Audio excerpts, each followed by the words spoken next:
What's up guys, welcome back to another video. My name's Sizzle.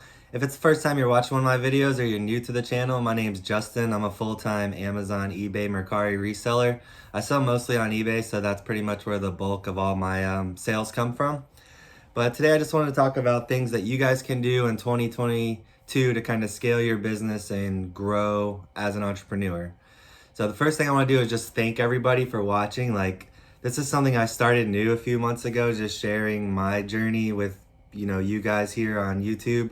Everybody that's subscribed, I almost have 200 subscribers now. I really appreciate every single one of you that takes the time to watch these videos and and if you've subscribed, I really appreciate it.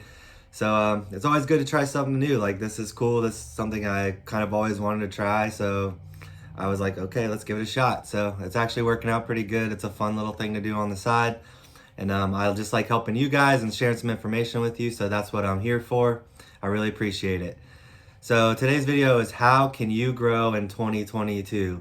We all have our own things going. We're all at different levels in our side hustle. Some people probably haven't started yet. Some people probably have this as a side hustle, or some people do it like me, full time for their income. So we're going to talk about different things you guys can do coming into the new year to kind of grow your business and scale. So the first thing you're going to want to do is set goals. I'm sure you've heard this 1,000 times, like, oh, you need to set goals, you need to set goals. Well, there's actually a key word I want to add into that. You want to set attainable goals. If you have a full-time job and you're doing this as a side hustle, you can't just say like, oh, I want to list 20 items a day. You just don't have the time to do it. And even if you could accomplish that feat, you're going to get burned out in a week or two. So you don't want to set these goals that are a stretch, right? We want to set attainable goals. So say this is a side hustle, you're a full-time nurse or something. Maybe you could list 3 items a day or 2 items a day when you get off of work. Something like that. Something that you can put a number on, come home every day, knock it out, and then just set a new attainable goal. Things that you can accomplish, you can accomplish in your mind. You put forth the effort. That's what you want to do. You want to set attainable goals that are going to help you grow and prosper. You want to be a better man or woman than you were the day before. And if you live your life like that and you're taking baby steps towards your goals, you're going to achieve everything you want to in this life. It's amazing what you can accomplish in, say, 1 year's time if you're doing a little bit every day towards a certain goal. The next thing I want to say is do something that scares you often. That kind of goes with what we just said, kind of getting outside of your comfort zone, doing things that scare you. For instance, I was on Amazon. I had a really hot selling product, and we had different variations of the product. This was just last year in 2021, and I sold over $100,000 worth of this product. Well, and then we had over $10,000 in inventory, ready to just keep feeding the beast. And then Amazon pulled the product because it was against one of their policies. So it was kind of like a big, huge blow, right? And I stayed off Amazon for like a month or two. But then I had to pivot. I had to go into a different category, try a little bit different approach. So now I'm starting back on Amazon.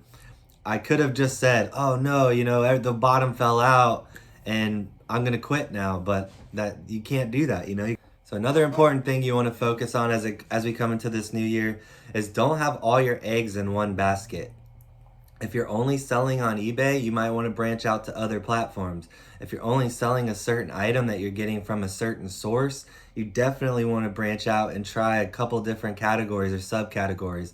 If you have like one eBay store and it's just this niche down product and you have a bunch of followers and you don't want to kind of like mud up your store with a different category, then start a second eBay store. The reason I say this is because when I first started out, I was selling high-end kitchen cutlery and I was getting it from one source. I was doing really good and making like a 50% profit and selling quite a bit, in a month's time. Well, after a few months, I started to branch out and go to yard sales and get like other kinds of inventory. And it actually turned out to be great that I did because I had just started full-time reselling. So I was relying on this to pay my bills. And then my source on these high-end kitchen cutlery, it just kind of went to the wayside. And then I really had to pivot and start going into like antiques and collectibles and secondhand goods. But luckily, I had already started going to auctions and yard sales and estate sales. So I wasn't just completely blindsided to where I'm like, oh no, I lost the only thing I can do on eBay and now I don't have anywhere to get inventory. I kind of like was thinking about, well, this might not last forever, so I definitely need to go do some other things so I don't have all my eggs in one basket. That's really important.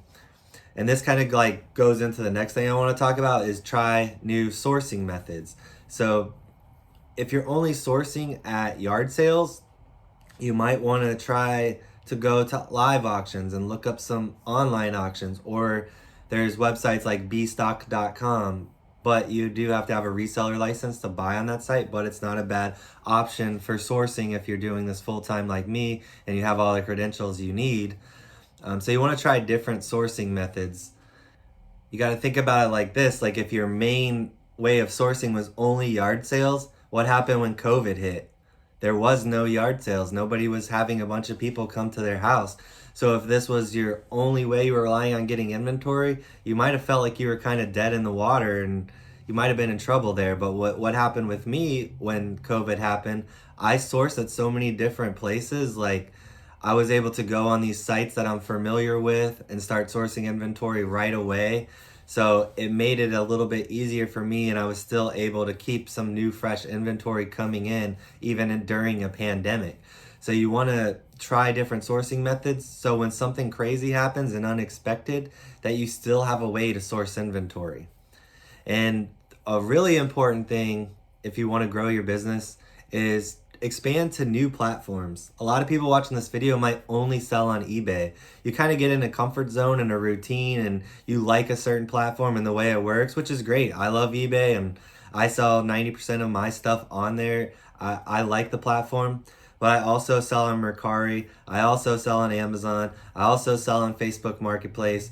So that way, if God forbid, something were to happen to my eBay account, I could start moving all my items to Marketplace and Mercari. I could start to focus more on my Amazon business and growing that. Like, it wouldn't be the end of the world if I lost eBay. It is my primary source of income right now, but I have a lot of things going where I could put all the effort I'm putting into eBay into another platform, and I could grow it just as well and scale.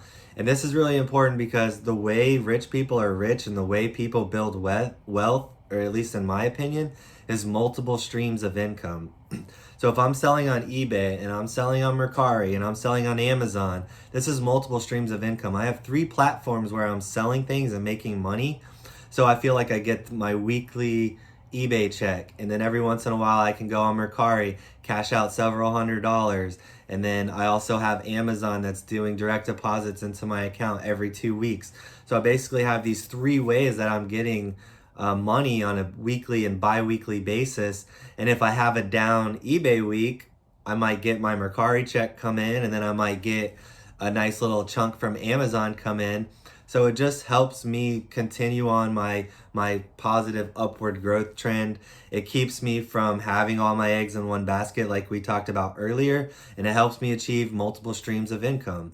These are all things you want to do to grow and prosper and build your business and build wealth. And it just helps to have all this money coming in to help you source new items and reinvest that money as it comes in. So that's pretty much all I want to talk about today. It's almost Christmas. This video is not going to get edited and posted till after Christmas. But I just wanted to thank you guys for everything and for watching and for supporting me this far. I wanted to wish you guys a Merry Christmas, even though it's after Christmas. I hope you guys had a great Christmas. I hope you have a prosperous New Year. I hope some of the things we talked about today resonated with you and can maybe help you grow your business and have a great year in 2022. So next year, just keep working hard, do some of the things we talked about in this video, keep your head up, stay positive, don't fall into the negativity, get out there, pound the pavement, wake up early, grind it out, work hard, set goals, set attainable goals like we talked about earlier. But that's pretty much all I got for you guys today. So anyways, we'll see you next year and good luck with your sales. Peace.